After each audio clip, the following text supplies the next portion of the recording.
Good morning class. Next है हमारे पास एग्जाम्पल नंबर 3। कल हमने एग्जाम्पल नंबर 1 और 2 किया था एक्सरसाइज 4.1 का। आज हमारे पास एग्जाम्पल नंबर 3 इजी सा है, मैं बुक में से करा रही हूँ आपके पास। ठीक है, देखो फंक्शन गिवन है आपके पास। फंक्शन किस तरह से डिफाइन है, x cube plus y cube upon x square plus y square. आपने क्या प्रूव करना है कि लिमिट फंक्शन की 0 आनी चाहिए जब एक्स वाई अप्रोच करेगा 0 0 को। ठीक है, तो स्टार्ट करते हैं जैसे हमने कर किया था। For given epsilon greater than 0 there exist a positive real number delta such that, हम क्या चेक करते हैं क्योंकि हमने इस फंक्शन की लिमिट क्या 0 प्रूव करनी है, तो हम इन दोनों का डिफरेंस लेते हैं ना। तो मैंने फंक्शन का डिफरेंस लिया। ठीक है, इन दोनों का हम डिफरेंस लेते हैं, तो हमने लिमिट 0 प्रूव करनी है, तो मैंने फंक्शन का 0 के साथ डिफरेंस लिया। ठीक है, फंक्शन की वैल्यू मैंने पुट कर दी हमारे पास, तो हमें ये मिलेगा। ठीक है, जो हमने एग्जांपल नंबर 1 और 2 में किया है उसमें तो जो आपके पास सिंप्लीफाई करने के बाद इस टाइप का कुछ बन रहा था, जैसे हमने कल कराया था, मैंने आपको हैंड रिटर्न कल कराया था ना एग्जाम्पल्स, तो आपके पास ये मैंने एग्जाम्पल कराए थे, तो उसमें आपके पास कुछ इस तरह का बन जाता था। ठीक है, तो हमारे पास हमने इसको लेस देन एप्सिलॉन प्रूव करना होता है अपनी डेफिनेशन के अकॉर्डिंग, तो यहाँ से हमारे पास इजिली वे में बन जाता है। ठीक है, पर आज जो हमारे पास बना हुआ है फंक्शन वो इस टाइप का फंक्शन है। ठीक है, अलजेब्रिक है। ठीक है, तो इस टाइप के फंक्शन को आप अगर क्यों ऊपर वाले का मोड अलग कराते हो, नीचे वाले का मोड अलग कराते हो, तो अपनी डिफाइन नहीं प्रूव कर पाओगे। तो इस तरह के अगर आपके पास कोई अलजेब्रिक फंक्शन बन जाता है तो उसको हम कैसे सिंप्लीफाई करेंगे एक्स और वाई में।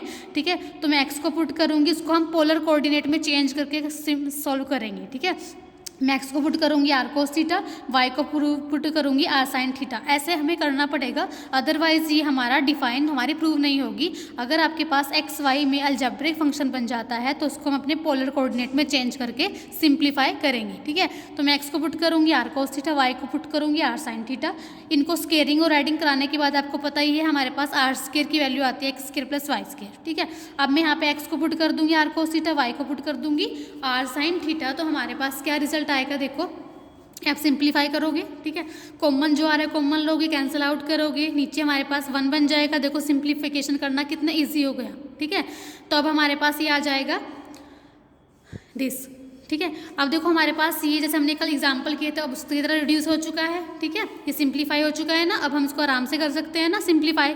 ठीक है, अब मैंने क्या काम कर दिया, a प्लस बी का होल मोड है less than equal to r, हमारे पास क्या है आर, तो हमारे पास कांस्टेंट है, उसकी वैल्यू तो आर हमारे पास क्या है, मैं कॉमन लेके मेरे पास बाहर यहाँ से आर कैंसिल आउट हो चुका था ना, आर क्यूब ऊपर नीचे आर स्क्वायर है तो आर आ गया। यहाँ पे मेरे पास मोड के अंदर ये बचा, फिर less than is equal to r, तो मेरे पास कांस्टेंट आता है ना, कांस्टेंट आता है आर। ठीक है, तो उसका मोड तो हमेशा ही पॉजिटिव होता है, वो आर ही होगा, आर का मोड हमेशा आर के बराबर ही आता है। ठीक है, क्योंकि हमारे पास तो कांस्टेंट टर्म होती है ना कुछ सिंप्लीफाई करने के बाद, तो हमारे पास a प्लस बी का होल मोड क्या हो जाएगा, a का मोड प्लस b का मोड। ठीक है, हमें पता है कॉस ऑफ एंगल का mod less than equal to 1, जैसे साइन ऑफ एंगल का mod less than equal to 1 होता है, तो ये भी लेस देन इक्वल टू 1, ये भी लेस देन इक्वल टू 1, तो मेरे पास क्या बचा 2r। ठीक है, आर की वैल्यू मैंने पुट कर दिया अंडर रूट में x square plus y square. ठीक है, उसके बाद आपने क्या प्रूव करना होता है। ठीक है, ये रिजल्ट लेस देन एप्सिलॉन कब होगा, जब मेरा ये लेस देन एप्सिलॉन हो जाएगा। आगे तो आप सिंप्लीफाई कर सकते हो, जैसे मैंने एग्जांपल नंबर 1 में किया था, तो ये लेस देन एप्सिलॉन कब होगा, जब ये लेस देन एप्सिलॉन होगा। ठीक है, तो ये लेस देन, तो हम ये कंडीशन लेंगे, इसको हमने बनाना होता है ना अपनी कंडीशन। ठीक है, जो हमारे पास डेफिनेशन की होती है, फिर आगे आपने ऐसे करना है जैसे मैं करा रही हूँ आपको, यहाँ से आप ऐसे करोगे। आप इसको लिख सकते हो अंडर रूट में x square plus y square less than epsilon by 2, तो ये लेस देन एप्सिलॉन कब होगा, अगर ये लेस देन एप्सिलॉन बाय 2 हो जाएगा। इसको आप ऐसे भी लिख सकते हो एक्स माइनस 0 का स्क्वायर प्लस वाई माइनस में 0 का square less than epsilon by 2। ठीक है, तो एप्सिलॉन बाय 2 को डेल्टा कंसीडर कर लूंगी मैं। ठीक है, तो हमारे पास होने गया एक्स माइनस ए का square plus y minus b का स्क्वायर, इसको आप लिख सकते हैं मोड में एक्स कोमा वाई माइनस में ए कोमा बी, ये डिस्टेंस बन गया लेस देन डेल्टा जब हमारे पास ये कंडीशन थी। तो function X comma Y minus 0 less than epsilon if अगर X minus Y X comma Y minus A comma B, जो इन दोनों पॉइंट का डिस्टेंस है लेस देन डेल्टा, तो ये हमारे पास किसकी डेफिनेशन हो रही है, लिमिट ऑफ अ फंक्शन। तो हम कह सकते हैं कि हमारे पास जो फंक्शन है उसकी लिमिट कितनी आ गई, 0। क्लियर है। नेक्स्ट है हमारे पास एग्जाम्पल नंबर 4। फंक्शन गिवन है, फंक्शन इस तरह से आपके पास डिफाइन है कि जब x y not equal to 0 0 है तो फंक्शन की वैल्यू है, जब हमारे पास एक्स भी 0 है वाई भी 0 है तो आपके पास क्या है, फंक्शन की वैल्यू 0 गिवन है। आपने प्रूव करना है कि जो फंक्शन की लिमिट है वो एग्जिस्ट नहीं कर रही, डज नॉट एग्जिस्ट। ठीक है, जब एक्स वाई अप्रोच करेगा 0 0 को तो फंक्शन की लिमिट एग्जिस्ट नहीं कर रही। तो अगर आपके पास इस टाइप का क्वेश्चन आता है जिसमें फंक्शन की लिमिट एग्जिस्ट नहीं कर रही तो उसको हम कैसे करेंगे, हम क्या काम करेंगे, हम अपनी तरफ से एक पाथ चूज करेंगे। ठीक है, अपनी तरफ से एक पाथ कंसीडर करते हैं। ठीक है, तो इफ एक्स वाई अप्रोच करेगा 0 0 को अलोंग द पाथ, मैं अपनी तरफ से जो पाथ ले रही हूँ, जब आपके पास इस तरह क्वेश्चन आपको प्रूव करना आएगा कि बताओ कि फंक्शन की लिमिट एग्जिस्ट नहीं कर रही, तो हम अपनी तरफ से एक पाथ चूज करते हैं। मैंने लिया लेट एक्स वाई अप्रोच करेगा 0 0 को along the line along the path y equal to m x. ठीक है, आप पाथ कुछ भी कंसीडर कर सकते हो, बस आपने कुछ इस तरह का लेना है। यहाँ पे कुछ कांस्टेंट टर्म और यहाँ पे वेरिएबल, चाहे आप x equal to y x y m y भी ले सकते हो। ठीक है, चाहे y is equal to m plus 1 x भी ले सकते हो, बस इस तरह का पाथ आपने कंसीडर करना है। ठीक है, अब आप क्या काम करोगे, अपनी जो वैल्यू आपने कंसीडर की है y is equal to m x को फंक्शन में पुट कराओगे। ठीक है, फंक्शन में पुट कराओगे, फंक्शन आपके पास इस तरह से डिफाइंड है, यहाँ पे y की वैल्यू पुट कराओगे एम एक्स। ठीक है, सिंप्लीफाई कराओगे तो आपके पास क्या हो जाएगा, वेरिएबल जो एक्स वाई वो एलिमिनेट हो जाएंगे। तभी हम इसको इस तरह का चूज करते हैं कि यहाँ पुट कराने के बाद जो हमारे पास जो फंक्शन की वैल्यू है वो कॉन्स्टेंट टर्म में कुछ बन जाए। ठीक है, अब हमारे पास क्या मिल गया, m upon 1 plus m square. अब हमारे पास जो फंक्शन है, फंक्शन की जो लिमिट है वो इंडिपेंडेंट ऑफ एक्स वाई हो गई। ठीक है, जब एक्स वाई अप्रोच करेगा 0 0 को, यहाँ पे तो ना मेरा एक्स है ना मेरा वाई है। अब ये मेरी जो लिमिट है वो एम पे डिपेंड करेगी। एम की डिफरेंट वैल्यू के लिए आपके पास फंक्शन की लिमिट डिफरेंट आती जाएगी। तो इसका मतलब है कि फंक्शन की लिमिट तो यूनिक ही नहीं आई, क्योंकि हमें तो पता है कि फंक्शन की लिमिट यूनिक होती है, पर यहाँ से तो यूनिक ही नहीं होगी। इसका मतलब इस फंक्शन की लिमिट एग्जिस्ट नहीं कर रही। क्लियर है। एग्जाम्पल नंबर 5 आपके पास सेम है, इसमें भी आपने क्या दिखाना है कि फंक्शन की लिमिट एग्जिस्ट नहीं करेगी, तो आप दोबारा से एक पाथ चूज करोगे। क्लियर है, सेम सिमिलरली ऐसे करना है अपने भी। यहाँ पे भी m की डिफरेंट के लिए वैल्यू के लिए डिफरेंट आपके पास क्या आएंगी, वैल्यूज आएंगी ना लिमिट्स की। तो डिफरेंट वैल्यूज आने के मतलब है कि फंक्शन की लिमिट एग्जिस्ट नहीं कर रही। नेक्स्ट है आपके पास continuity of a function of a two variable. अब तक हमने पढ़ा limit of a function of a two variable, अब है continuity of a function of a two variable. तो इसकी भी definition same as it is ही है, थोड़ा सा डिफरेंस है।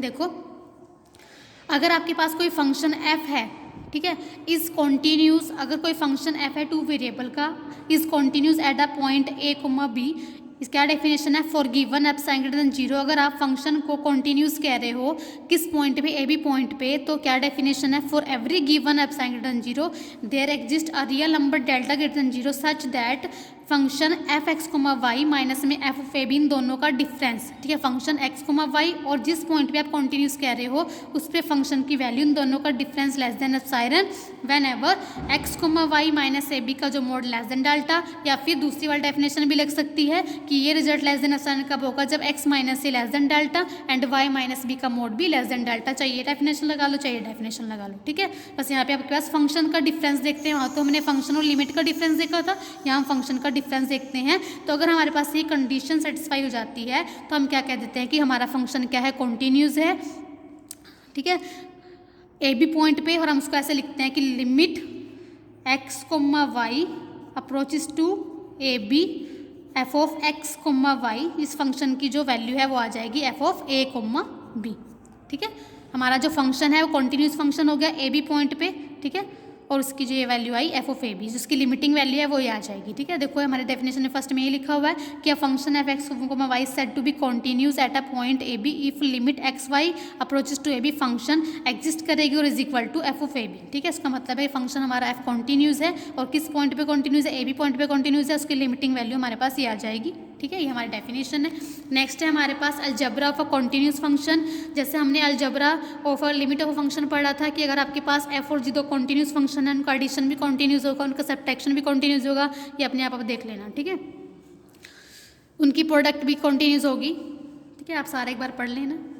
नेक्स्ट है हमारे पास example number 6। Example number 6 continuous function के ऊपर ही आपका कि प्रूव दैट फंक्शन एफ जो इस तरह से डिफाइन है आपके पास इज कॉन्टिन्यूस एट 0 0। ठीक है, आपने कॉन्टिन्यूस दिखाना है 0 0 पे, तो वही for given epsilon greater than 0, तो हम क्या चेक करते हैं कि मैंने इस फंक्शन को कॉन्टिन्यूस दिखाना है 0 0 पे, तो आपने क्या चेक करना है, आप डिफरेंस चेक करोगे फंक्शन का किसके साथ, फंक्शन एफ का एट पॉइंट 0 0 पे। हम यही तो चेक करते हैं ना डिफरेंस, हमने इसकी वैल्यू यहाँ पे पुट कर दी। ठीक है, जब हमारे पास y 0 है तब फंक्शन की वैल्यू 0 है, अदरवाइज हमारे पास जब y नॉन 0 है तो फंक्शन की वैल्यू ये है, तो इसका मतलब इस केस में हमारा y नॉन 0 है, जब y 0 होगा तो हम तो फंक्शन की वैल्यू 0 ही है, तो हमने फंक्शन की वैल्यू यहाँ से और उस कंडीशन में पुट कर दी। सिंप्लीफाई करेंगे, अभी तो सिंपली सोल्व हो रहा है, इसमें हमें कुछ x और y को किसी पोलर कोऑर्डिनेट में चेंज करने की जरूरत ही नहीं है, क्योंकि हमारा सिंपल सोल्व हो जाएगा। हम मोड अलग अलग कर देंगे, एक्स का मोड अलग करेंगे, इसका मोड अलग करेंगे, हमें पता है साइन ऑफ थीटा का mod less than equal to 1, तो हमारे पास क्या आ जाएगा, less than equal to x का मोड, इसकी वैल्यू 1 हो जाएगी। ठीक है, अब हमारे पास ये रिजल्ट लेस देन एप्सिलॉन कब होगा, अगर ये लेस देन एप्सिलॉन होगा, आगे तो बिल्कुल सिंप्लीफाई है। ठीक है, अब देखो हमारे पास ये बचा। ठीक है, इसको मैं एक्स माइनस 0 लिख सकती हूँ, तो ये लेस देन एप्सिलॉन कब होगा, अगर ये लेस देन एप्सिलॉन हो जाएगा। ठीक है, तो मैं कंसीडर कर लूँगी ये लेस देन एप्सिलॉन है। ठीक है, फिर इसको मैं ले लूँगी एप्सिलॉन को डेल्टा। ठीक है, तो लिखोगे ये लेस देन एप्सिलॉन कब होगा, इफ अगर आपके पास आपने लिख के दिखाना है, इफ अगर x minus 0 less than epsilon और y माइनस 0 भी लेस देन एप्सिलॉन। ठीक है, y माइनस 0 तो यहाँ पे कुछ है ही नहीं ना, y उसको तो हम खुद कंसीडर कर लेंगे कि y माइनस 0 भी लेस देन एप्सिलॉन होगा, फिर एप्सिलॉन को आप क्या कंसीडर कर लोगे, डेल। क्लियर है, तो हमारे पास क्या हो गया कि एफ ऑफ एक्स को y minus F of 0 less than epsilon हो गया, वेन एवर कब, जब x माइनस 0 भी लेस देन एप्सिलॉन था, y माइनस 0 भी लेस देन एप्सिलॉन था, क्योंकि मेरा y तो है, क्योंकि मेरे पास जब फंक्शन की वैल्यू हमारे पास जब फंक्शन की वैल्यू 0 है तो हमारे पास y 0 है ना। ठीक है, तो 0 माइनस 0 तो मैं लिख सकती हूँ। ठीक है, तो इसलिए ये अपनी तरफ से मतलब ये आपने क्या करना है कि ये कंडीशन कब एग्जिस्ट होगी, अगर ये कंडीशन लेस देन एप्सिलॉन होगी। ठीक है, तो मैं इसको लेस देन एप्सिलॉन कंसीडर करके चलूंगी और इसको भी y माइनस 0 के भी लेस देन एप्सिलॉन कंसीडर करके चलूंगी। ठीक है, हम खुद ही तो कंसीडर करते हैं अपनी डिफाइन को प्रूव करने के लिए, तो ये मेरा लेस देन एप्सिलॉन हो जाएगा, तो हमारे पास फंक्शन कंटिन्यूस हो जाएगा एट 0 0 पे, और लिमिटिंग वैल्यू क्या हो जाएगी उसकी, एफ ऑफ 0 0 पे जो वैल्यू आएगी वही फंक्शन की लिमिटिंग वैल्यू हो जाएगी। ठीक है, आज के लिए इतना ही इनफ है, नेक्स्ट स्टार्ट करेंगे हम नेक्स्ट लेक्चर में।